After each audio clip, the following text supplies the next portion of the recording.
He has become the ultimate nightmare for bullies. After suffering so much at their hands in the past, he now beats them down with pure and unadulterated hatred, showing absolutely no mercy. These punks love torturing their victims, but the moment they meet someone stronger they run away. Our MC is fueled by so much rage that he ignored the victim just to chase down the attacker. It doesn't matter how many enemies stand in his way, he charges right in and pummels them all with everything he's got. Consumed by fury, the boy took down the lackeys and kicked open the boss's door. He spent his whole life getting stepped on, but now, he's the one crushing them under his boot. Let's go back 1 year to understand where this rage comes from. Our protagonist, Kang Han-neul, is at school hanging out with his friend Seung-ha, chatting about the upcoming MMA championship. Suddenly, a bunch of guys started rushing in the same direction, which made him pretty curious. Turns out, it was all for a new girl that every guy seems to have a crush on. With every passing second, she got closer, until she stopped right in front of him, making him totally awkward. He starts apologizing like a fool, but she just grabs his hand and talks like she already knows him. The other students are furious watching this unfold. Sometime later, in the cafeteria, a kid with a bowl cut came over to ask for a favor, spinning a sob story about helping starving kids and claiming he couldn't go because of his broken leg. So, he asked if Han-neul could handle the delivery this time. Kang Han-neul agreed and rushed off to help those kids. He went to the market, bought the supplies, and hurried out to the address the guy gave him. When he got there, he saw a bunch of older guys in a classroom, until a giant loomed behind him and he realized it was a trap. He stood facing the bullies, who said this was all because of his friendship with Bowl Cut. The kid who set him up tried to apologize, but the head bully had an idea to force Four Eyes to hit him, or else they would both get a beating. Not wanting to get beaten up, Kang Han-neul started getting his ass kicked while the bullies just laughed at the situation. Out of nowhere, the popular girl called Alpha showed up and decided to help him out, getting him away from those bullies. Later that same night, he started to understand why some people choose suicide, that it's because they don't see any other way out, and that's exactly how he felt at that moment. Seung-ha found him and asked since when all of this started. He, wanting to be left alone, told her to stop pretending she cared about him and walked away, saying that if she followed him. The next day at school, he was having his meal at school, and the bully came back there to hit him, saying there was a fly on his head. Not satisfied, another one also went there and tried to hit him, but his friend arrived just in time and stopped it. The bully got pissed and started putting his hand inside her clothes. She was completely embarrassed. The bully said school was over for her and left the classroom. One bully questioned why he didn't hit her, and the other one replied that his appetite went crazy. On the way back home, Han-neul once again told her to stop following him, but she said no, because she cared about him. The day he jumped in the river to save her, that's when her dad started touching her body. He, not knowing who she was the only one who cared about her, and to her, he was way more than a father. So she's going to care about him and there's nothing he can do about it. The moment he turned around to explain why she just vanished, that's when he realized she got kidnapped. In the middle of some abandoned buildings, there was Seung-ha surrounded by the bullies. They started holding her down, she started screaming. Their leader took off his dirty sock and shut her mouth. They started touching her whole body, and she had a completely empty look. And here comes Han-neul, trying to be a hero, but he just got hit with a stick and went down to the ground. Now in addition to her being touched, he is being beaten. Not understanding, he asks why they're doing this. The group's leader looks at him coldly and replies, "There's no reason not to do it." She desperately begs them to stop, but unsatisfied, the aggressor rips off her clothes and decides to take his perversion further, destroying the girl's life forever. Han-neul starts blaming himself for being a failure, and right there he swore to become as strong as possible. After that terrifying night, he tried to join a fighting gym, but with no success. On his way back home, head down, he spotted criminals robbing a drunk guy. Fed up with this unfair world, he tries to intervene and charges forward with a rock, but, useless as he is, he ends up tripping on a stone on the ground and loses the battle before it even starts. The thugs stared at him, confused by the scene. The moment they were about to attack him, a girl appears kicking one of them in the face, leaving everyone in shock. Another one tried to hit her with an empty bottle, but she dodged skillfully, grabbed him by his shirt collar and applied a spinning move on him. She defeated the thugs by herself, and the protagonist was amazed by her strength. They carried the drunk guy and went on their way. During the walk back home, Han-neul wondered how she was so strong. She said she only beat those thugs because of his help. He didn't understand the answer right away. If it wasn't for that stupid move, they would have seen her coming. He asks her how she knows how to fight. The answer was unexpected, with her uncle. Yes, that drunk guy was her uncle and also her martial arts master. Hearing that, he bowed down in respect and started begging him to train him too. But the man kept on sleeping, exactly like Han-neul imagined. Seconds later, he quickly gets up and warns him that the training can be exhausting. Han-neul realized there was no refusal and then started thanking him. After a lot of talking, he just needed to sign the paper to become his student. But he discovers an 8-2 clause about the money from fights. The drunk makes it clear that the 8 part is his. Since Han-neul wants strength and not wealth, he grabs the pen and signs the paper. The drunk was pretty happy with his decision. and the guy snatched it like it was gold. Then, he turned to the person on the other end of a call he'd been on the whole time. The drunk guy bragged he finally got a new toy to play with. Our hero felt like he was getting played. The class he signed up for? Self-defense for women. Oops. Kang Ha-neul asked if he was the toy mentioned on the call. The guy told him to take off his glasses. He did, but was like, why though? The drunk guy said he'd be unstoppable without them, but the boy was confused. The master promised everything would make sense eventually. Kang Ha-neul asked about their guest, and the drunk guy mentioned the upcoming Strongest Teen MMA competition, saying their guest was the reason it was happening. Right then, the guest walked in. Before the boy could even process it, there was a loud bang in the room. Meanwhile, in a skyscraper, an old dude, Kang Du-chul, was deep in thought. He's the big boss of Hyun Sung Group, asking about Kang Yeon. His assistant said the tournament stopped his grandkid from picking fights, proving the plan was working. Kang Du-chul asked why his grandkid loved fighting strong people. The assistant said Kang Yeon wanted to stand out with his fighting skills, feeling ignored by the elite crowd. Then, the assistant brought up the teen's parents' divorce, only to say sorry for being a jerk, but the old dude was all, nah, I'm right, and said his son's divorce really messed up his grandson. He then asked his sidekick if he found a sparring buddy for his grandson, since last time he got so hyped he checked out every school in Korea to find one. So the sidekick was like, yep, found one, and said the guy signed the contract all on his own. The old man got super curious about who this wild person was. Meanwhile, back at the dojo, angry yelling was bouncing off the walls. Our hero was face down on the floor. The boy loosened his tie, saying this nerd couldn't help him train since one punch knocked him out. The drunk laughed, saying it wasn't the punch that floored Kang Ha-neul. This got Kang Yeon really curious. So the master explained that the hero, who hadn't eaten or slept in days, wasn't knocked out, just snoozing. The drunk then bragged that his new student wouldn't be so easy to beat. Kang Yeon got mad, saying he'd beaten tougher guys before. So the master said everything would be revealed in time.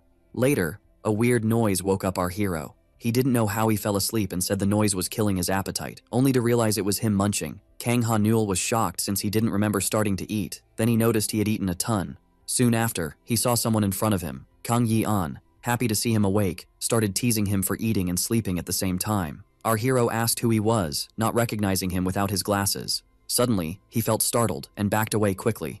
Kang Ha-neul demanded to know why the tall guy tried to kick him, but the guy was clueless. Kang Yeon was amazed that someone who couldn't see well reacted to just the thought of a kick. The teens were intrigued as the drunk explained it was our hero's bad vision at work. The master reminded the tall guy he couldn't beat his new student. While the short one was curious, the tall high schooler found it funny and told Kang Ha-neul this was the end for him. Our hero asked the teacher why this random teen wanted to beat him up. So the teacher reminded him he signed the contract willingly and now they could legally beat him up. Kang Ha-neul was baffled by this scam. Only then was he left startled. The taller guy threw a powerful punch, knocking our hero to the ground. Kang Yeon was happy to prove he was stronger than the skinny nerd. This made the drunk smile. 2. Kang Yeon's shock. His opponent called the drunk. Our hero wanted to cancel the contract, saying it was useless if it meant his end. Kang Yeon was shocked to see someone as skinny as our hero stand back up after taking his full strength. So he charged at him again, punching with all his might. He then raised his leg to continue his combo, kicking the back of our hero's head to bash it into the ground. Kang Yeon tried to catch his breath, wondering why he couldn't feel any contact with his fist. With that, our hero started begging for mercy. His opponent was shocked to see him unharmed. The drunk said the prodigy couldn't take down Kang Ha-neul without his glasses. This made the boy furious, demanding an explanation, seeing how weak and pathetic our hero seemed. So the master explained it was due to his golden sight, leaving both teens confused. He explained that since a fighter's opponent always tries to dodge the final attack, one would try to make it unpredictable. Yet no matter how skilled a fighter is at hiding his moves, there's a part of the body that always gives it away. That part is the torso, which reacts instinctively no matter how one tries to change the direction of his arm. Yet Kang Yeon was totally clueless about how the whole golden sight thing was relevant. So, the tipsy dude explained that the biggest hurdle in seeing the torso right is, well, your own eyes, because there's just too much going on to focus on one spot. Think of those scary thugs with a ton of tattoos. It's like sensory overload, just like trying to nail a track move. The guy then pointed at his student, saying his eyes see everything blurry but can still zero in on the body's center. Kang Yeon thought this was totally bonkers. Kang Ha-neul agreed, saying the drunk was just making excuses so he wouldn't bail and that he couldn't see the torso move. He added that the drunk couldn't possibly know how bad his eyesight was since he hadn't done any tests. Then the guy whipped out our hero's glasses and said he'd tried them on. Kang Yeon thought this was nuts. Like, how could the master figure out someone's eyes just by trying their glasses? The teacher was like, oh, I totally can. He then smirked and said he and his student had the same epic eyes. Apparently, the tall one heard that the golden sight lets you dodge every punch, But the tipsy dude revealed that wasn't our hero's only skill. He had killer instincts to react instantly to moves. He summed it up by saying his student was a martial arts genius. The so-called genius was like, yeah, right.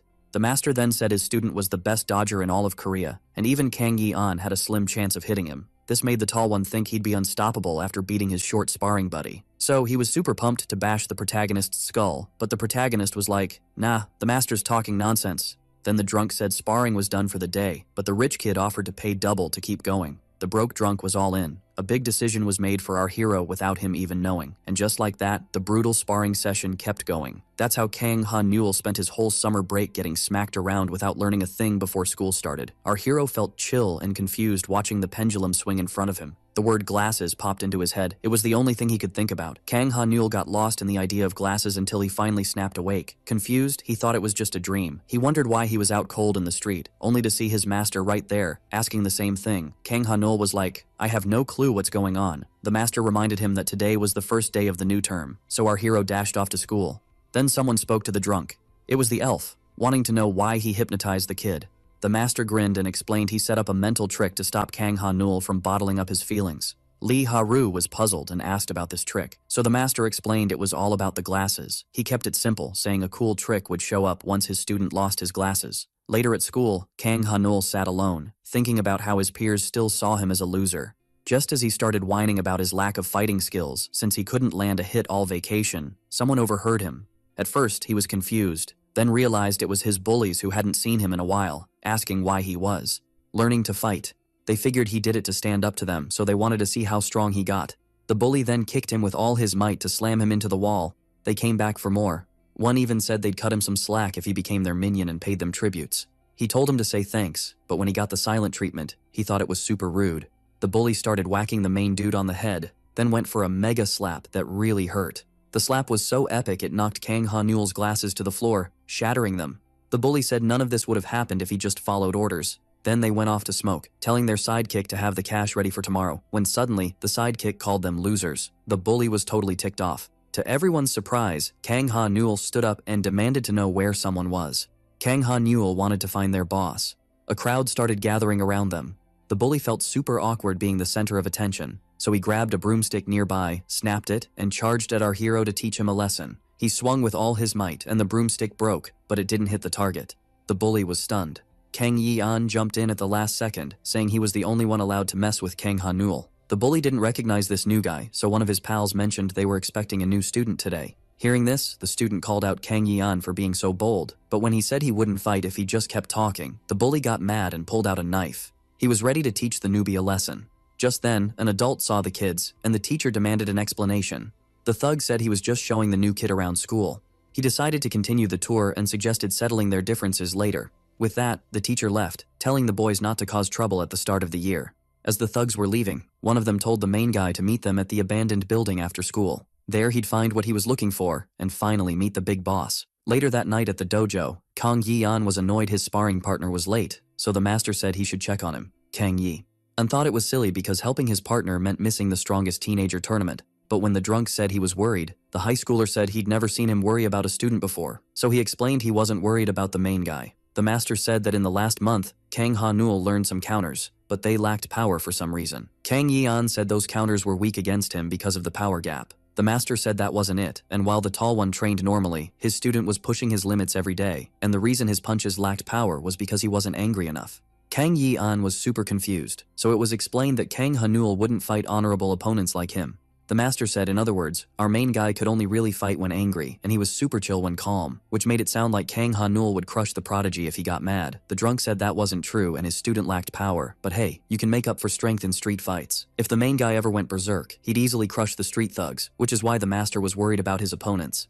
This really annoyed the boy. Meanwhile, at the abandoned building, as the students climbed the stairs, Kang Ha-neul was shocked to feel his fear turn into anger and a desire to crush all the bullies. These new feelings were eating him up inside. Just like that, the students reached Kang Dae-chun's room. Our hero paused for a second and checked out the room. Seeing it filled with thugs, drunks, and all sorts of bad guys, he couldn't help but grin with excitement. Kang Ha-neul spotted the one at the end of the room as the target of his revenge. As the poor girl begged him for help, he remembered the nightmare that happened to his friend. Her aggressor started cracking up, seeing her ask the so-called pathetic Kang Ha-neul for help. No shame at all. but before he could make a move, bam, a quick hit landed. Kang Ha-neul, the pathetic one, kicked him in the neck so hard, dude's teeth shattered and he was out cold in one hit. Seeing this, all the thugs were on high alert. The boy called out the big boss to show up. With that, the bullies decided to end the life of the outsider, but as they rushed him, his hand found a brick. With that, he charged headfirst at the goons, easily bashing the first one's skull with his brick. The second thug tried to whack him with a stick, swinging it so hard it broke on Kang Ha-neul's head. But he couldn't care less, saw it as a chance to slam another one with his brick. Then, goon number 3 came at him from above. The hero quickly tossed his brick to smash the glass bottle in the thug's hand. Before the thug knew what hit him, he got kicked in the stomach so hard he flew into one of his buddies. In anger, the blonde one whipped out a knife. But before he could crawl out from under his friend, the hero stomped his chest with all his might. Seeing this, the rest freaked out and ran for their lives. Now our hero was left with the big guy in the chair, thinking it was Kang Dae-chun. Ha-neul charged at him with serious intent, but hearing a familiar voice he got confused. It was the thug's minion begging for mercy. Ha-neul was shocked to see Tae sick. He revealed the thugs ordered him to film them ganging up on the hero. Yet our hero, still fuming, punched the table in disappointment. Ha-neul demanded to know where Dae-chun was. Just then, one of the bullies woke up. He quickly approached him, but when asked about Kang Dae-chun's whereabouts, he claimed he didn't know. Ha-neul spotted his weapon nearby. He grabbed it and asked again, but the bully insisted he had no ties with the dropout. Ha-neul didn't care and charged with the brick, demanding to know where Kang Dae-chun was. But just as he was about to go too far, a friend stepped in. Kang Yi-an told him to chill out. Before the hero could say he'd take him on too if he meddled, his friend kicked him. It was so strong it knocked him into the air. Kang Yi-an wasn't done, slamming him into the ground. Then he told him again to calm down. The hero said his friend had no clue what he was going through, but hearing he had info on his target, he was shocked. So, he angrily demanded to know where Kang Dae-chun was. He even charged at his sparring partner to get answers by force. The sparring partner was eager to see how strong the hero really was. But before they could clash, the sensei stepped in. A drunk guy showed up just in time, and as he spilled what he knew about Kang Dae-chun, Ha-neul's eyes widened. Turns out, the big bad was in the strongest youth tournament. Before the hero could ask more, he lost balance and fell into his master's arms. The boy was out of commission. Kang Yi-an worried he might have passed out, but the drunk said he just lost consciousness from overworking, like the madman he is. With that, the hero's rampage was finally over. Later, back at the dojo, the drunk teased how much his new student loves sleeping. Lee Ha-ru seemed worried about him. The drunk said the hospital confirmed Ha-neul didn't have any major injuries, so they could chill. He then asked the elf why she cared so much about the boy. Watching her struggle to get into the same school as him was kinda wild, especially since she always said she'd rather be a loner than hang with some boring, empty person forever. Lee Ha-ru spilled the tea that she first spotted our main dude in the second year of middle school when she was visiting her master. That day, a girl took a dive into the water, which was super high because of the heavy rain. In the end, everyone was just yelling for help, because no one was about to swim through those crazy currents. Then, out of nowhere, someone actually jumped into the river. Turns out this person couldn't even swim, but still went for it to save the girl. From that moment, the universe was like, this dude's different from the other boys his age. When the master heard this, he was like, yeah, my student does dumb stuff when lives are on the line. He was kinda bummed because he couldn't toughen the boy up for the competition, especially since the boy had already won over his niece, the elf. Lee Ha-ru was shook and was like, nah, I don't see him like that. So the uncle was like, alright, I'm just gonna ignore this whole thing. He then told the girl he had already warned the boy about Dae-chun in the tournament, just like she asked, before asking why she was so obsessed. Lee Ha-ru was like, I don't know much, but it might be because Ha-neul's close friend stopped going to school around the time Dae-chun dropped out. That got him thinking that the girl our hero saved from the water was the same one.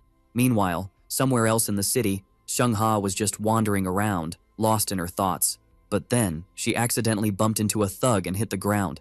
The thug got all mad and told her to watch where she was going. He got even angrier when she just started picking up her apples without saying anything. The dude grabbed her by the collar, but Sung-ha stayed quiet. This just made him madder, and he decided to teach her a lesson. But just as he was about to hit her, someone stopped his hand. A mysterious hero had arrived. Kang Yi-an called out the bully for being lame and trying to hit a girl. The thug turned his anger on Kang Yi-an, but Kang dodged his punch like a pro. Before the bully knew it, he was on the ground, thanks to a swift kick. His buddies rushed to help him, but they all bailed, planning revenge. Kang Yi-an asked the girl if she was okay, but she just kept picking up her apples. Seeing she wanted to be left alone, he offered to help her up, but Shung-ha shook him off and told him to back off with a cold stare. As she walked away, Kang Yi-an was left totally stunned. Later that day, in the women's self-defense dojo, Kang Ha-neul woke up from his nap. He was confused to find himself wearing his glasses. Putting them on felt like a reality check, and taking them off made him feel invisible. With them on, he felt powerless, but he remembered one thing clearly, the rush he felt beating up the bullies, replacing guilt and shame. He realized his mind was stuck on one thing. Our hero was almost craving more of that action against those jerks. Just then, someone opened the door. It was the elf, checking in on him. She said he loses his scary vibe with his glasses on, but he didn't get it. So she explained he looks more chill with them on. Lee Haru then asked him to meet her on the first floor, so he headed there right away. Once on the first floor of the dojo, the master gave a quick rundown of the tournament to his students. The tournament, happening in a month, got a new name, Saint League, which stands for Super Teenager. 32 teens with the top scores got the golden ticket to join after acing their district prelims. The master dropped the bomb that Kang Dae-chun was in the tournament too. Our hero was totally shook. The drunk dude spilled that he only knew the name because the organizers kept everything hush-hush to stop any pre-fight sabotage. He explained that our hero's target was a level 3 champ, basically fighting royalty in the capital, so Hanul had to level up. Hearing this, he was all in for the tournament. The master said he already signed him up, but reminded him he owed 80% of the prize money, thanks to the contract. The elf thought that was super unfair, but when her uncle said the boy signed the papers willingly, she realized how annoying this guy was. The master was curious about Kang Yi-an, who was entering his first tournament, and had 0 questions. Little did he know, Yi-an was lost in thought, wondering if the girl he saved was in college or high school, and why she hated him. Snapped back to reality, he asked the teacher what kind of guy girls dig. Everyone was stunned, including the boy who realized what he just blurted out. The master couldn't believe it. Embarrassed, Kang Yi-an said he was asking for a friend. The master found it hilarious, knowing he was a loner, but the boy insisted it wasn't true. Cue the endless teasing about Kang Yi-an crushing on a girl. That night, our hero knew he should head home and avoid trouble to stay in the tournament. But for some reason, he was out looking for thugs to fight. Despite being scared, it was like an addiction pulling him to where he felt powerful again. He missed the rush of beating opponents, which made all his worries disappear. Out of nowhere, someone called him over. Seeing the group of thugs in the alley, his heart raced with regret, thinking this was a bad move. Then, bam, he got smacked on the head and hit the ground. The thug told him to hurry up. The 3 thieves rummaged through his pockets, but when he said he had nothing, they liked his guts and told him to take off his glasses. The thug didn't want to get hurt by glass shards when punching him, but he didn't budge. This ticked off the bully, who knocked the glasses off our hero. As soon as they hit the ground, something clicked in his mind. Unleashed, the mad beast thought entering the alley was a genius move. With that, he charged at the thug, but the guy didn't flinch as his buddy appeared, grabbed Kang Hanul, and slammed him into the wall. The thief was so strong, our hero couldn't break free. Hanchul was told to chill since he needed to get ready for the tournament, but the redhead was set on finishing the fight. As Hanchul geared up for a big punch, Hanul knew he had to escape. Just as the big guy launched his attack, he noticed something interesting and broke free. Kang Hanul was confused but stayed focused on his opponent's eyes. With that, he landed a powerful hit. He thought he did major damage, but to his shock, the opponent stood tall. Then, his leg got grabbed by the opponent. Just when he thought it was over, a whistle blew, and the thugs realized the cops were there. They bolted, escaping the law before vanishing into the night. After getting away, Hanchul was asked why he let his target go. The redhead confused his friend by saying he didn't let the boy go on purpose. He smiled, saying it was his first time meeting someone like him. The redhead's friend urged him to explain. Hanchul was all, "Dude, in a sitch like this, you'd totally freak out and just quit." Basically, the thief just needed one epic punch, but doing that would make him lose his grip for a sec. You'd hear him break free, just by trusting his gut. Hanchul was stoked he found a way to block the opponent and was itching for a rematch. Meanwhile, back at the showdown, Hanul found his specs and slapped them on. He ended up feeling all weak and stuff, which he totally wanted to dodge. Then, someone rolled up to him. His master was like, "You lost because of the weight class thing." Our hero was all, "How do I beat that?" The teacher was like, "Not really doable, your opponent's way bigger." The twink was shook, thinking the drunk meant he couldn't beat the weight class thing, but then he was like, "Nah, it's easy. Kang Hanul just needed to bulk up." Next day at the dojo, faced with a mountain of food, Kang Hanul couldn't believe he had to chow it all down. The teacher said he could bail on the training, but the boy was all in and started munching. Mid-feast, he asked if he'd get sick from eating so much. The master laughed, saying it was a silly question, but yeah, he might. The dude even said it could shorten his life, but he'd get swole. Hearing that, our hero went all in, no hesitation. Then someone told him his match was set. Right then, the elf walked in with the deets and said there was a problem. She said his opponent was a thug known for his crazy strength. Lee Haru asked if they knew Hanchul. The young man was shook. The master saw his student knew the opponent. He said it was yesterday's thief, and things got tricky while the girl asked if he knew the thug. He said he saw Hanchul from a distance yesterday, saying he was a total heavyweight with mad muscles. Kang Hanul was like, "I'm ready for anything," and begged for tips to beat him. The master turned to the elf, asking how a girl could take down a boy. Lee Haru said it was all about hitting vital points when they least expect it. The master knew that wouldn't work, cause guys like Han Chol are always on guard, so they needed another way to hit those vital points. He thought about all the stuff his student was better at than the redhead. Strength, height, weight, experience, all seemed hopeless. But there was one thing they could use: speed. No matter how fast the heavyweight is, he should be too slow to catch a nimble lightweight. Kang Hanul asked if he should stop bulking up. The drunk was like, "That's the worst idea," which confused him. To explain, he said a star athlete like Messi isn't a 60-kilo twink, but a 70-kilo muscle machine. So they needed to boost our hero's muscle mass to 73 kilos ASAP. This left both students shook. Later that night, training wasn't done. Kang Hanul was giving it his all when the rope snapped, and he face-planted into the pillar. Our hero asked if this training would really let him take on the heavyweight class, but the master didn't answer, just said to get 6 hours of sleep before starting again. Hanul was like, "I already slept all day like you said." The drunk said he wanted him to sleep, eat, and train twice a day to treat each day as two, but Hanul didn't get how that'd help.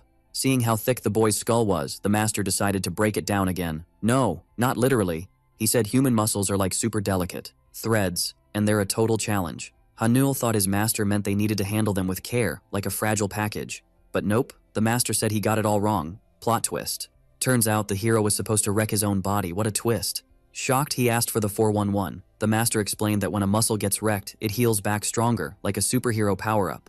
And the secret sauce for muscle recovery? Snoozing, lots of it. The master said the boy would train his fighting muscles and could double his growth by napping twice a day. Power nap goals. Hanul wondered if this would stress his body out. The master thought that was a silly question. Classic. He laughed, saying it would and might even cut the young dude's lifespan. Yikes. Even after hearing this, the boy still didn't get why he needed to train his grip. His palms hurt so much. Focusing on anything else was a struggle. The master said all would be revealed when the boy starts to fight, then told him to catch some Z's. Before leaving, the master told him if he felt pain in the morning, it meant he had a solid night's sleep. Then he bounced, leaving the student to ponder. That night, Hanul struggled to sleep. His body was in agony. For some, this day was a bummer for our hero. Despite the pain, he finally caught some Z's. This nightmare routine lasted 4 days. After that, he hit the streets to see his progress. Kang Hanul went thug hunting. No time to check every corner, he stopped at one spot to scope it out. Hanul stood in front of King Billiards. These places were family fun zones, but this one was sketchy. Seeing all the thugs, our hero was shaking like a leaf. He knew if he couldn't beat someone here, he'd be toast against his next opponent, especially Kang Dai-chun. So, he looked for the biggest baddie. First guy was short. Second was tall and chubby, but no muscles. Just when he thought finding a redhead look-alike was impossible, a noise caught his attention. A tall, beefy dude threatened to beat up a high schooler if he cheated while he was in the bathroom. Boom, our hero found his match. Meanwhile, the high schooler told the guy he wouldn't mess with the number 3 regional player, who demanded a towel. The high schooler told his sidekick to fetch a towel. Tae-sik rushed, but face planted on the floor. He apologized for being late, then handed the towel over. But the big guy was silent, fuming that the towel hit the dirty floor. The boy was scared stiff. The man, holding a ball, thought the high schooler was mocking his title. Tae-sik begged for mercy, saying it wasn't true. But the big guy charged, saying he didn't care. Just as the high schooler's skull was about to meet a billiard ball, someone called his name. This shocked the number 3 regional player. Curious, Tae-sik turned to see who it was, shocked to find a classmate. The hero asked if the man was a scumbag, leaving everyone stunned. The big guy was annoyed by the cheeky newcomer. He yelled the room was full of twinks eager to meet their maker, blaming his towel fetcher for setting it up. But just as he was about to whack him with the ball, Tae-sik said the man was a bad apple, the worst of the worst. The punk was super ticked off by those insults. Then bam, something smacked him in the head. And guess what? It was our hero's glasses, flying like a boomerang. The big dude was now fuming, like a volcano ready to blow. Everyone was shook, turning to the culprit, who bragged about scoring a bullseye on the first try. The younger thug tried to step in, saying our hero was too much of a nobody to diss the big guy. For some reason, Kang Hanul thought the cue stick was moving in slow-mo. Sure, it had hit him, but he dodged it like a ninja and snatched it in a blink. With a solid grip on the stick, our hero yanked his enemy forward, and before the dude knew what hit him, he got a nose-crunching headbutt. Boom! The younger thug hit the ground like a sack of potatoes. Just as our hero was feeling all speedy and cool, a scary punch zoomed his way. Kang Hanul dodged at the last second, realizing that punch could have been game over, so he quickly decided to put some space between them, like social distancing but for punches. The young dude started hunting for a weak spot, knowing if he didn't find one, he was toast. Then he spotted something interesting, like a light bulb moment. Kang Hanul charged in after spotting the weak point, and just like that, it was on. While searching for a weak spot, he had a flashback of his training montage.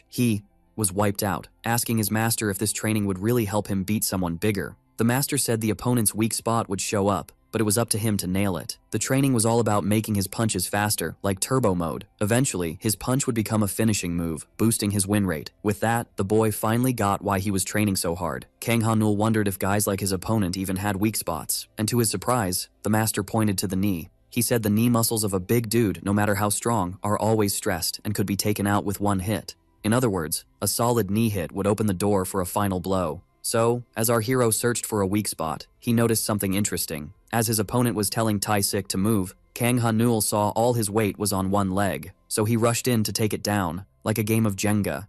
The chin was now wide open like a target. With that, our hero went for the knockout punch. At first, his opponent thought fists couldn't do much damage, but after feeling the punch, he realized he was wrong. Thanks to his training, Kang Ha-neul had a fist of iron, like a superhero. But to his shock, the guy didn't get knocked out like he expected. For the first time, the young man felt the fear of seasoned street fighters as his opponent tossed him aside to slam him into the table. Kang Ha-neul hit the ground, and as he tried to get up, his opponent said a kid, no matter how skilled, couldn't take on an adult. But our hero wasn't done yet. Then suddenly, someone yelled to get the guy's attention. It was Han Chul, reminding the guy of a promise to help whenever he asked, so he demanded to handle the intruder himself. The adult said he'd been insulted and couldn't just let it slide. So the redhead reminded him what would happen to his rep if people found out he had beef with a kid. Seeing this, the guy agreed to back off, saying our hero was lucky. With that, the guy decided to leave, handing the task to the high schooler. The two opponents were now face to face, like a showdown. Han Chul asked our hero to wait until the competition, saying he wanted his punching bag in perfect shape for their fight. And just like that, the fight was postponed. Later, on the dojo roof, Tai-sik asked Kang Ha-neul what changed him, noticing how different he seemed now. In that moment, the big loser admitted to the skinny one that he was jelly of him. Tai-sik spilled the beans that he wanted to fight too, but before he could finish, Kang Ha-neul jumped in, saying he must feel like a tiny ant. Our hero was like, "Same here, bro." He shared that he didn't dive into fighting because he was fearless, but because it made him forget how small he felt, even if just for a sec. Kang Ha-neul admitted he was having a hard time telling reality from his wild daydreams. Tai-sik then yelled at our hero for making him diss a gang member right to his face. Our hero was all puzzled as the other dude then begged for his protection. Tai-sik chilled out and said the boy must have gone through all this to save him, his buddy. Kang Ha-neul was like, "What on earth is happening?" Then, someone called our hero. It was his master, saying he needed some special training. So, all freaked out, he asked what was up. The drunk said the training was all about eating and sleeping a ton, then told him to hit the sack. Even though he was confused at first, Kang Ha-neul decided to follow his master's orders until the big day. And just like that, our hero spent 2 days doing almost nada until the epic match finally rolled around. As soon as the sun peeked out, it woke him up. The young dude, who hadn't trained since facing the gang guy, was shocked to feel anxious instead of scared. Right then, his punching bag yelled at him to hurry up. Kang Ha-neul quickly threw on his kicks, but as he dashed outside, saying sorry for being late, he spotted something wild. A gnarly scar was waiting for him out front. The master said his student was being cocky by being so late, as this one asked for the deets. Kang Yian was ticked that his master wanted to roll to the comp with his sparring buddy, even though he had the wheels. But the master said he had a solid reason. He picked the short student because his match was closer to home. So, the tall student, once they were out and in the car, said he should have at least gotten some tips. Only then did the master stop him from hopping in the car. Kang Yian couldn't help but grin, thinking his master wanted to wish him luck. But surprise, surprise, the drunk asked for a lift for him and his other student to their spot. And just like that, the two of them hopped in the car without even asking. Kang Ha-neul finally made it to the first match against Kang Dai-chun, and seeing the massive stadium, he started wondering how big the Saint League really is. He was trying hard not to let the emptiness get to him. The master explained it was all to avoid unnecessary injuries. In the first match, a bunch of punks were in the same spot and ended up brawling before their matches, with some even landing in the hospital. So, different matches would happen on the same day, but at different times, which is why no one was there yet. Our hero and his master were suddenly approached by someone. A staff member asked the high schooler if he was really the fighter they were waiting for, and as soon as he said yes, they asked him to cover his eyes. This was to stop the contestants from starting fights before hitting the ring. At that moment, the master told him to close his eyes before swapping his glasses for the band. Seeing how his inner thoughts would be tough to handle outside the ring, Kang Ha-neul said he gets anxious every time he loses his glasses, cause it makes him switch personalities. Before pointing out how weird the tourney rules were, the master warned to be super careful if he acted up, but the student said he could still tell friend from foe. This made the hero realize that at some point, the fights became more important than his goal, which filled him with anxiety, especially when facing strong opponents like the one ahead. Yet this anxiety came with a rush of excitement. The two contestants were now ready. The master found it super annoying that they wouldn't even let him in. Lee Ha-ru showed up, asking if she missed anything. Her uncle said they were about to kick off. The girls pointed out that loads of strong fighters had signed up in their district, making it way tougher to pass the prelims. She was totally shocked by Han Chul's size, which was way bigger than expected, while the master said they were in the same boat. The big dude asked the ref if they could start the fight. The ref, yawning, gave them the go-ahead. Lee Ha-ru thought the judge was super chill, so the master explained, these fights are usually packed with teens who scare their opponents with size. Since the heavier fighters usually win, the judge expected a certain outcome, which is why he was so relaxed. The judge turned to the redhead, urging him to end the fight quickly so they could all bounce. The big guy suddenly got punched in the face with a ton of force. The judge was shook. Even the master and his niece were stunned, seeing the muscular opponent of our hero caught off guard. At that moment, the elf thought all hope wasn't lost, while the drunk confirmed Han Chul wouldn't be taken down by one punch. Han Chul quickly got his balance back and was ready to counterattack. Han Chul praised our hero for being gutsy enough to attack him, only for the hero to charge ahead and knee him in the skull. Even his master couldn't believe the speed he gained after just 7 days of training. Mid-air, our protagonist wasn't done yet, as he stomped on his opponent. Seeing the action pause, the elf thought the skinny one had won, only for the master to say they might be seeing his defeat. Seeing Han Chul gripping Hanul's foot,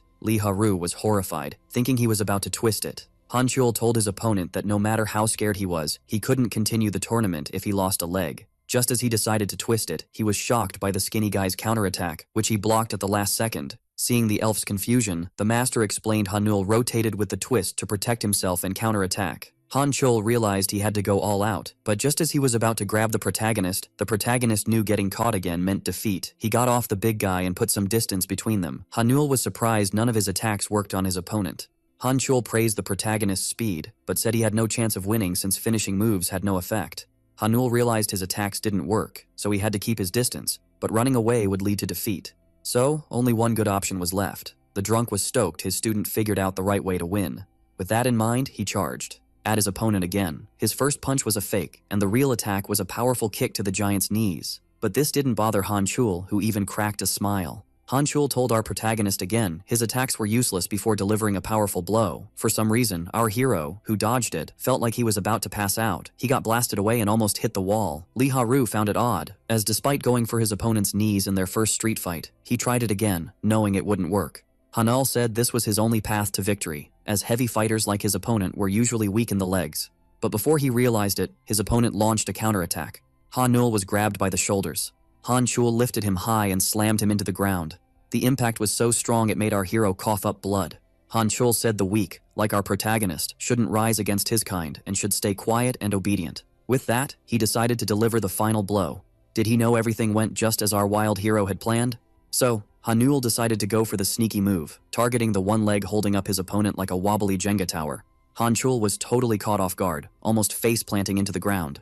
As he got back up, he was all, "Pfft, that didn't even tickle." He called our hero a total noob and charged again, ready to end this fight once and for all. The elf was like, "Dude, get out of here before you get wrecked." The master was just standing there, totally mind blown. And then, as the young dude charged in, right when his opponent was about to land the final hit, the girl started to panic. The drunk guy was super curious. Han Chul suddenly felt something was off, like his legs were on vacation. In that split second, he wobbled, wide open for our hero's epic attack. Han Chul couldn't believe he was about to get owned by someone as skinny as Hanul, right before getting socked in the face. The master and the elf were both like, "No way." Even the guy who got punched was in denial, as he finally hit the ground. Lee Ha-ru was baffled at how the hero found the perfect moment to strike. The drunk explained it was all about stacking up damage, but the elf was like, "Seriously? He was just standing tall." So the master compared him to a bridge that collapses over time. Like, even if a bridge can hold double its weight, it'll still crumble after enough damage. The dude's knee was already messed up, and he barely moved the whole fight. Finally, the girl got how our hero pulled off the win. Kang Hanul was all, "Yo, call it, I won." But the judge was like, "Not yet," as Han Chul grabbed his leg. Han Chul was all, "I can still fight, legs or no legs," as he grabbed our hero, swung him around, and slammed him down. Kang Hanul was in serious pain. Han Chul said our hero reminded him of those goody two-shoes who've never had a bad day, and as he went for a big punch, he said he hated those types. Fear hit our hero hard, but the master was like, "He's got more tricks up his sleeve." Hanul struck the leg again, causing major pain. The punch missed the head and hit the shoulder instead. Lee Haru was shocked as our hero went for the giant's other weak spot. He seized the moment, and before the opponent could react, he got a sneaky slap to the head. The master said no matter how strong you get, some spots can't be trained, like the ear. Hanchul realized he was dizzy and lost his balance. To snap out of it, he bit his lip hard, inflicting so much pain on himself that he shook off the ear shock. Then he saw his opponent was in a tricky spot. Time for the real final blow. The young dude unleashed a killer kick, and Hanchul had no way to block it, getting slammed in the head. He took massive damage. The giant couldn't believe he was getting schooled by someone half his size, before finally hitting the ground. And just like that, Hanchul was down for the count. Defeated, he was totally paralyzed. In that moment, the giant realized if all he had was raw power, he wasn't a real thug. Only then did his opponent come over, but before he could set Hanchul straight, he just couldn't hold it in anymore. In the end, he couldn't reveal he didn't have a normal upbringing. And boom, our hero just face-planted onto the ground. With both contestants totally out of it, the judge, who was totally shook by this wild match, finally threw his hand up to make the big announcement. Just like that, our hero's first match was a wrap. But thanks to this match, Han Nul got some unwanted clout. Later, when the video hit social media, a dude with a ton of tattoos was super ticked off. He called out his sidekick for trusting Han Chul, who went down cause of his legs. The thug was all sorry boss, since their Kanghan Crew's fighter was out of the tournament, making them a total joke. The guy begged for mercy while the boss was all, "This is a major L for our biz." Another sorry from the thug. Then he mentioned the Hua Ryong Crew's fighter who leveled up to champ status while waving a golf club, saying that crew must be cracking up at them right now. The boss then demanded someone be brought to him. The thug was all confused, but the boss was like, "I want to meet the high schooler who KO'd our fighter, ASAP, before giving the guy a whack with the golf club. Later that day, at a bus stop, the bus finally rolled up and inside were our hero and the elf. Hanul was all sorry to Lee Haru, cause the master made her tag along. The elf was like, "Can't leave a battle crazy dude like you unsupervised." Then bam, the young dude's shoulder was hit with mega pain. The girl said the pain would stick around, cause his shoulder took a major hit, and he should chill till the next match. Soon, the bus hit its next stop. People started piling in. Our hero was all curious as more and more folks crammed in, and just like that, the bus was packed to the max. Our hero tried his best to hang on. His face was super close to the girl, but the crowd made it way harder. In the end, his hurt shoulder was done, but his pride was like, "Hang in there, dude." Then the girl noticed how much pain he was in, so she told him to stop using his shoulder and to let go of the bar. With that, the young dude had nothing to hold on to and got squished against his friend by the crowd. Kang Hanul couldn't believe the sitch he was in. He quickly said sorry to the girl for squishing her, blaming the crowded bus. But when he tried to move away, she stopped him, saying she didn't mind the close quarters. The elf wanted to save her friend's shoulder, and with no room to argue, they spent the whole ride squished together. Later that night at the gang hand night, after a quick phone chat, it was clear the boss was super mad. He called out the guy who picked the wrong fighter for letting a traitor in. He said his chosen left-hand man shouldn't be causing so much drama. The thug begged for forgiveness again, saying he'd find a new fighter to make up for the loss. But just as the boss was about to smack him, saying the choice was final, someone strolled into the office and said, "Hey, this guy told the boss to chill out, cause he was getting too old for this and should just relax." The boss said the traitor would have time for the Hua Ryong crew, who got even more cocky after he left. The traitor told his old boss not to mess with him unless he wanted to get wrecked by his new squad. Hearing this, the beat-up thugs yelled at him for being so cocky. The traitor told his old pals to chill, saying he just came to say hi since his new office would be nearby. The boss called him nuts for forgetting what happens when you mess with his turf, but the traitor said the power of his new crew was well known, and he loved watching the ST League match since they were the only crew not to get their fighter past the prelims. With that, the gangsters were left fuming.